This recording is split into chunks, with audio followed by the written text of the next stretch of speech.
Assalamualaikum viewers, I hope all of you are fine. Welcome to my channel. Here all students who are doing masters or BS in English can seek help. Our today's course is History of English Literature and I am gonna tell you about the topic Anglo-Saxon period in it. If this video is new for you, then hit like button, press subscription button and press bell icon to get notification of my new videos. Now I'm gonna start the topic. Anglo-Saxon or Old English period 670 to 1100. Who are Anglo-Saxon? The Anglo-Saxon were the race of people who inhabited Great Britain in 5th century after Britons. Anglo-Saxon ऐसे लोगों की एक दौर थी जो great Britain में 5वीं सदी में रहते थे. The Anglo-Saxon and Jutes were known as the Anglo-Saxon. Anglo-Saxon and Jutes Anglo-Saxon के नाम से जाने जाते थे.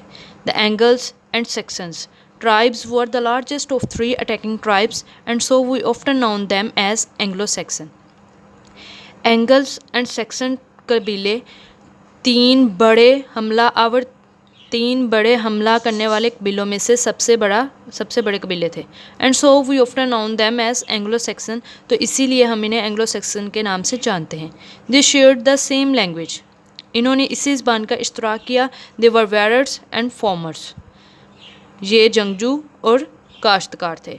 They came from north western Europe, ये नॉर्थ वेस्टर्न यूरोप से आए थे. Characteristics, they were fighters and warriors, वो जंगजू थे. हैड एडमायर फिज़िकल स्ट्रेंथ, इन्होंने जिस्मानी ताकत की तारीफ़ की. Bravery, armed with sword and spears, बहादुरी बाजुओं के साथ साथ नेज़ों पर मसल्लत थी. लॉयल्टी, बहादुरी. फेयरनेस, साफ दिल. Honest, had great love for personal freedom, और अपनी शख्सी आज़ादी से बहुत प्यार करते थे. Boastful, tall and fair head man, they were very fierce, वो बहुत सख्त थे. Skills, their skills included farming, काश्तकारी. हंटिंग, शिकार करना. लेदर वर्किंग, लेदर का काम. टेक्सटाइल प्रोडक्शन, टेक्सटाइल की पैदावार. Occupation of Anglo-Saxon, knives and spears are often found in Anglo-Saxon men's graves. Occupation of Anglo-Saxon, knives and spears are often found in Anglo-Saxon men's graves. Anglo-Saxon मर्दों की कब्रों से knife, चाकू and spheres, नेज़े मिले. This suggest that they were involve in hunting and farming, जिससे ये मालूम होता था कि वो शिकार और काश्तकारी में शामिल थे. Woman graves often include tools used for sewing and weaving which suggest that they were involve in making clothes. औरतों की कब्रों से सिलाई करने और बुनने वाले आले मौजूद थे, जिनसे ये मालूम होता था कि वो कपड़े बनाती थीं. And had a proper life style, और उनका एक ख़ास ज़िंदगी का अंदाज़ था. दे वेयर ऑर्नामेंट्स, वो जेवर पहनती थीं. Anglo Saxon lived in single family homes, Anglo Saxon single family homes में रहते थे. Usually lived in village not in cities, और आमतौर पर वो गाँव में रहते थे, ना कि शहरों में. They used to drink beer and honey, वो शहद और शराब को पीने के लिए इस्तेमाल करते थे. They ate cereals, vegetables and fruits, वो अनाज, सब्जियां और फल खाते थे. They ate fish which the caught in the river and seas, और वो मछली खाते थे जो वो दरियाओं और समुद्रों से पकड़ते थे. दे इंजॉयड हॉर्स रेसिंग, वो लुत्फ़अंदोज़ होते थे घोड़े की रेस से. हंटिंग, शिकार से. फिस्टिंग, म्यूज़िक मेकिंग, मौसीकी साजी से. प्लेइंग गेम, और खेलने से. Where did they come from? The Anglo Saxon left their homeland in northern Germany. Anglo Saxon northern Germany, Denmark and the Netherlands and across the North Sea in wooden boats of Britain. Anglo-Saxon Northern Germany, Denmark and the Netherlands से अपना homeland छोड़कर लकड़ी की कश्तियों से आए थे. Religion, the Anglo-Saxon were pagans. Guys, viewers, ये वाला नहीं करना है क्योंकि ये गलती से लिखा हो गया था और मैं आपको वहीं से समझा रही हूँ जो मेरे नोट्स हैं जिनसे मैंने खुद स्टडी किया था, इसलिए ये वाला cross. Religion, the Anglo Saxon were pagans when they came to Britain. Anglo Saxon काफर थे जब वो ब्रिटेन आए, बरतानिया में आए। But as time pass they gradually became Christian, और जैसे जैसे वक्त गुजरता गया रफ्ता रफ्ता वो क्रिश्चियन बन गए। Many of custom in England came from pagan festival, बहुत से रवाज इंग्लैंड में काफर के त्योहारों से आए हैं। Pagan worshipped a lot of gods, काफर बहुत सारे खुदाओं की पूजा करते थे। Their each god control a particular part of everyday life,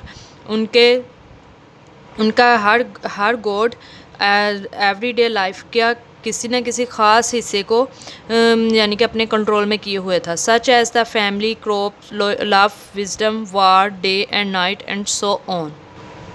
जैसे कि बाल्डर गॉड ऑफ इमोर्टैलिटी यानी कि बका का देवता, फिग गुडीज ऑफ लव यानी कि प्यार की देवती, Thunor god of thunder, Tiw god of war, Wade god of sea यानी कि जंग का देवता, दरिया का देवता, वुडन चीफ गॉड यानी कि सरदारों का god. Days of week Christian, 13 names of week are name Anglo Saxon god such as Monday the day of moon यानी कि चांद का दिन, Tuesday the god of war यानी कि जंग का गॉड, Wednesday Woden's day the chief god यानी कि सरदारों का देवता, Thursday the god of thunder, Friday Frigg's day the goddess of love, Saturday Saturn's Day Roman god, Sunday the day of sun. From pagans to Christianity. About 1400 years ago, the Pope in Rome sent a missionary to England to persuade the Anglo-Saxon to become Christian.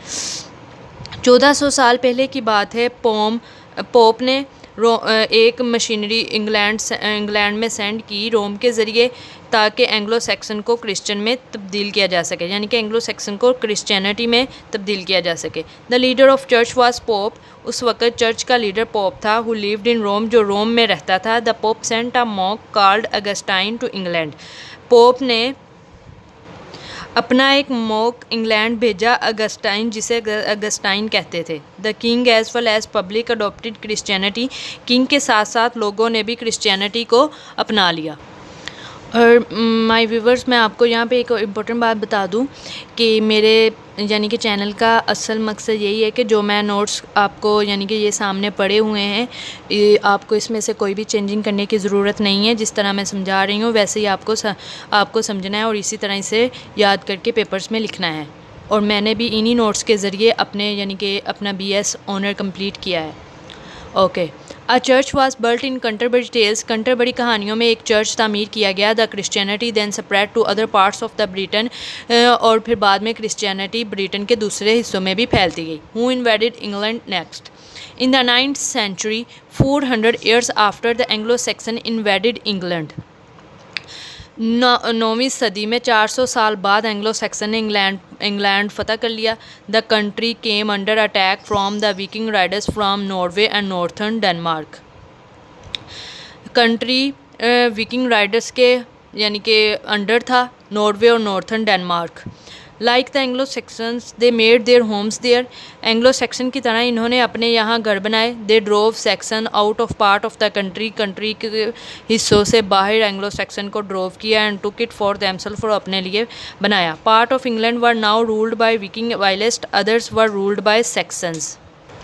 England के कुछ हिस्से Viking के यानी कि हाथों में थे, और कुछ यानी कि इंग्लैंड के कुछ हिस्सों पर विकिंग अपना जमाया हुआ था अपनी बादशाहत, और कुछ पर Saxons. Who was the last Saxon king in 1066, the last Anglo Saxon king of England dead at the battle of Hasting. 1066 में एंग्लो सेक्सन का आखिरी बादशाह इंग्लैंड में हेस्टिंग की जंग में मारा गया। His name was King Harold, उसका नाम किंग हारोल्ड था। William from Normandy became a new king, William Normandy से एक न्यू बादशाह बना। And replaced all the Anglo Saxon lords with Norman ones, और एंग्लो सेक्सन के तमाम लॉर्ड्स को नॉर्मन में तब्दील किया उसने। And so brought Anglo Saxon times to an end, और इसी तरह एंग्लो सेक्सन का पीरियड अपने इख्तिताम को पहुंचा। And now thanks for watching this video.